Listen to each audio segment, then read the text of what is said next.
চিলাপথাৰত ভয়ংকৰ পথ দুৰ্ঘটনা ট্ৰেক্টৰ আৰু স্কুটিৰ মাজত সংঘৰ্ষৰ ফলত সংঘটিত হৈছে এই ভয়ংকৰ পথ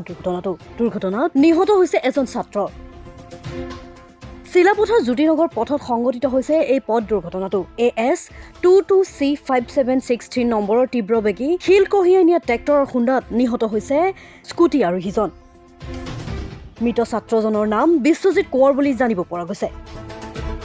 স্নাতকোত্তৰ তৃতীয় ষান্মাসিকৰ মাৰ্কশ্বিট আনিবলৈ গৈ পূৰ্বাঞ্চল মহাবিদ্যালয়ৰ পৰা আহি থকা অৱস্থাত দুৰ্ঘটনাগ্ৰস্ত হৈছে ছাত্ৰজনৰ চিলাপথাৰ আৰক্ষী ঘটনাস্থলীত উপস্থিত হৈ তদন্ত অব্যাহত ৰাখিছে মানে ল'ৰাজন আপোনাৰ কমাৰ্চ কলেজৰ চাইডৰ পৰা আহি আছিলে আৰু আপোনাৰ মেইন ৰোডৰ পৰা এখন ট্ৰেক্টৰ লোডিং ট্ৰেক্টৰ এখন গৈ কিনে খুন্দা মাৰি দিলে খুন্দা মৰাৰ পাছত পৰি গ'ল পৰাৰ পাছতে ট্ৰেক্টৰৰ 5 চকাটো ল'ৰাজনৰ মাথাত উঠি গ'ল স্পট ডেট আমি আহি ল'ৰাটো হেলমেট পিন্ধা আছিলে আৰু আমি আহি চাইছোহি তেতিয়ালৈকে নাই মানে গম পোৱা নাই এতিয়ালৈকে হেলমেট মোবাইলটো কাণত লাগি থকা দেখিছোঁ বাৰু পুলিচ প্ৰশাসন আহিছে তেওঁলোকে আহি ড্ৰাইভাৰজনক ধৰিছে বাৰু ট্ৰেক্টৰখনক আৰু আপোনাৰ এতিয়া চাব কোনে এইটো জ্যোতিনগৰ পথ কমাৰ্চ কলেজ পথো হয় জ্যোতিনগৰ